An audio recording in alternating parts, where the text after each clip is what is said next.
Adanya dalam teori mungkin ya. Bahkan katakanlah misalkan gini, dalam fisika saja misalnya atau astronomi yang paling bisa kita jadi contoh ya. Astronomi, jarak antara bumi dengan matahari ternyata kan itu perkiraan banget ya kan, karena ternyata kalau asumsi ya. Diasumsikan, ada asumsi yang mengatakan bahwa peredaran bumi terhadap evolusi bumi terhadap matahari itu bentuknya elips polanya, enggak lingkaran, beneran lingkaran. Maka sangat mungkin sekali ada jarak dekat dan jarak, ya kan? Ada jarak terjauh. Dan jarak terjauh bumi dan matahari. Maka nggak bisa dikatakan jaraknya pasti sama, pasti segitu. Itu perkiraan berdasarkan hitung-hitungan kecepatan cahaya. Kecepatan cahaya dilontarkan oleh matahari sampai ke bumi. Kan perkiraannya seperti itu. Tapi lucunya lagi, Stephen Hawking itu pernah nulis juga tuh di bukunya A Brief History of Time. Itu dia mengatakan bahwa sampai hari ini, orang bisa memperkirakan merumuskan bahwa kecepatan cahaya adalah 10 pangkat 9 kali 3000 kali 10 pangkat 9 gitu kan, kilometer per second. Nah, itu perkiraan, itu rumus konstantanya begitu.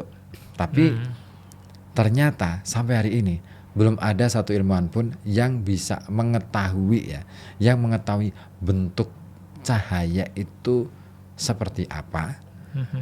Karena kalau bisa diukur berarti kan dia ada bentuk. Ya kan, secara rasional kan begitu.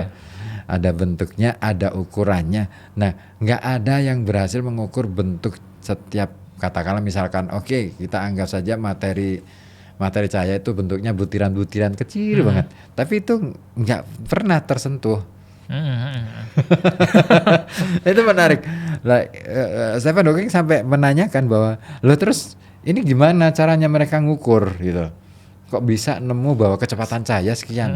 Terus cahaya itu seperti apa bentuknya, terus bagaimana mereka mengetahui mereka punya kecepatan sementara bentuknya aja nggak ketemu. Wah, itu dia. Asik tuh. Stephen Hawking asik banget tuh. Banyak pertanyaan-pertanyaan ilmiah yang akhirnya membuat saya terbuka. Oh iya ternyata dalam dunia ilmu pengetahuan juga ini masih debatable sampai hari ini. Iya, betul. Nggak ada teori yang sudah mapan. Makanya teori itu sangat mungkin gugur bersamaan dengan seiring berjalannya dengan waktu. Iya, jadi memang itu tadi ya kawan ya. Ketika kita coba memahami sesuatu ternyata ya berkaitan satu dengan lain gitu bahkan. Iya. Kita tadi mulai dari soal ini loh. Potong rambut loh sampai ke Stephen Hawking. Gila kan? Fisika ya. Iya kan. Kita ngomongin dari hal yang sehari-hari sederhana dari potong rambut sampai akhirnya sampai ke ahli fisika abad ini ya, Stephen Hawking. Iya. Tapi itu memang ya itulah kehidupan gitu ya, yang kita bisa pelajari, dan kalau kita mau mencari value, nilai dan seterusnya, itu memang kadang-kadang ketika kita menggali itu jadi makin dalam, ternyata makin asik nih, makin ketemu lagi hal lain. Betul. Wah, aku kalau kamu gini, kamu awal mula masuk dan minat studi tentang psikologi gimana tuh ceritanya? Kalau secara teknis, karena waktu itu tidak diterima di akuntansi.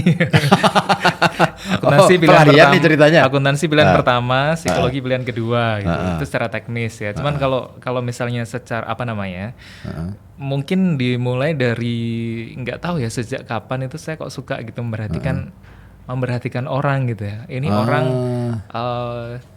orang ini model ngomongnya kayak gini, terus yang dia omongkan kayak gini. Biasanya ini orangnya kayak gini nih. Orang ini kok bahaya nih, aku jangan-jangan juga ditebak nih. Tapi itu sekilas-sekilas saja sebenarnya, sekilas-sekilas, dan kadang-kadang jadi langsung mengasumsikan gitu. Ini orang ini kayak gini. Mungkin dia kayak gini nih. Itu paling inget banget sih waktu SMA gitu ya. Teman-teman kelas, teman-teman organisasi itu sering saya perhatikan kayak gitu. Pola-pola dalam berinteraksi dan seterusnya. Dan itu jadi kayak ini sebenarnya apa sih gitu, dan Tapi ketika kita pelajari di psikologi sendiri, ketika ketemu dengan teori-teorinya, ilmunya, ternyata itu juga sangat luas gitu ya. Jadi kalau pada saat itu kadang-kadang saya berasumsi sendiri, itu pun bisa jadi salah gitu. Iya, Harus betul. ada klarifikasi. Dalam psikologi kan nggak bisa kita menegakkan diagnosa psikologi itu hanya berdasarkan asumsi gitu. Harus ada tes, harus ada serangkaian bahkan gitu. Ya gitulah awal mulanya dari ya ketertarikan dengan manusia pastinya. Tapi ini ya, memang ya ilmu psikologi itu berkembang pesat sih ya. Artinya sampai hari ini pun kan banyak teori-teori baru tuh. Banyak teori-teori baru, banyak teori-teori yang sudah usang dan dianggap tidak relevan juga. Ya, Kalau Sigmund Freud masih. Sigmund Freud itu masih. ada apa? Ya Itu masih dasar banget kan? masih Kalau- dipelajari, tapi banyak yang mengkritik ya. Maksudnya bahkan pada zamannya aja banyak yang mengkritik gitu. Tapi para pengikutnya sampai sekarang pun masih banyak gitu. Ya itu dia. Dalam ilmu sosial, dalam ilmu apapun sih sebenarnya ya. Sebenarnya pertarungan antar pencetus teori Iya. itu kan seru sampai hari ini gitu kan. Para pendukung itu pasti akan bertempur mati-matian untuk mempertahankan kebenaran berdasarkan teori yang dicetuskan oleh sang pionirnya. Betul. Ya kan. Contoh kata misalkan dalam filsafat juga begitu. Filsafat apalagi pendukungnya Aristoteles akan mengelulukan Aristoteles, Plato juga demikian. Dan memang sampai hari ini masih berlaku sih kayak gitu. Karena kadang-kadang kita untuk menjelaskan satu hal di fenomena di masyarakat atau fenomena pada kasus individu itu, kadang teori-teori lama itu juga masih bisa kita gunakan untuk lebih simpel gitu. Betul. Sementara kalau mau ngambil teori yang baru itu kayaknya kita harus mikir lagi berat, gitu, harus update lagi dan misalnya Sigmund Freud gitulah, dia dengan teori psikodinamikanya gitu ya. Atau yang lebih banyak itu misalkan teori tentang trauma, tentang masa kecil dan seterusnya, itu kan sangat gampang untuk kita menjelaskan ke orang gitu. Saya punya kondisi seperti ini, oh ini mungkin masa kecilnya kayak gini. Itu kan Sigmund Freud banget gitu. Kalau dalam psikologi positif yang sekarang nggak berlaku kayak gitu. Nggak berlaku. Ngapain itu mikirin masa lalu yang benar. jelas. Dia terlalu rumit menurut saya. Iya. Tapi kadang masyarakat anehnya lebih suka gitu. Iya, bagi saya apa yang dipikirkan oleh Sigmund Freud itu adalah sebuah cerminan tentang masyarakat yang sebenarnya sangat berlaku dari dulu sampai hari ini. Gitu Betul. Dia sebenarnya menggunakan terminologi atau bahkan perspektif masyarakat pada umumnya. Iya. Makanya kan simpel banget, sederhana banget tuh operasional yang psikoanalisa itu. Psikoanalisa. Ya kan, psikoanalisa itu simpel banget kan, hanya 3 unsur itu.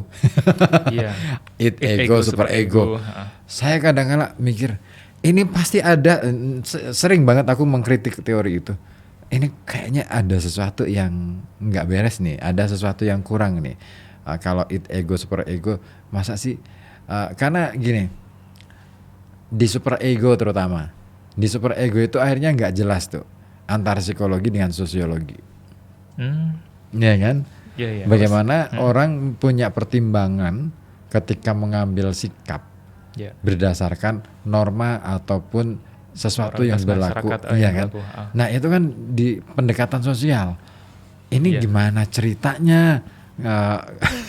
Iya kan? Sementara di id, ego, ya, di 2 elemen ini hampir bisa dikatakan itu ngomongin tentang diri sendiri. Iya. Ya, potensi yang ada di dalam diri manusia itu sendiri.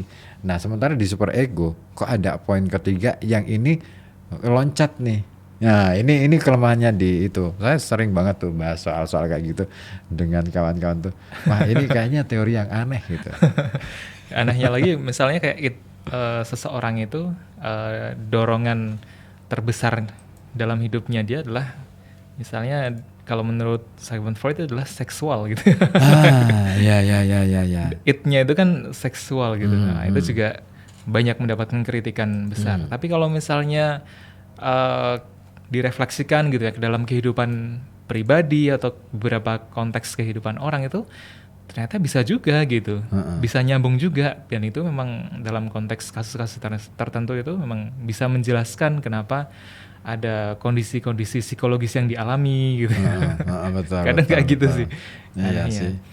Ya itulah namanya teori juga kadang ini apa namanya kasuistik lah gitu. Selama dia Iya. masih bisa menjelaskan satu fenomena ya boleh-boleh saja gitu, masih berlaku. Betul, tapi satu fenomena sebenarnya bisa bisa kita jelaskan dengan berbagai perspektif teori sebenarnya. Nah, Nggak betul. bisa kita gunakan hanya satu perspektif. Iya. Dan hasilnya mungkin akan beda-beda, ya kan?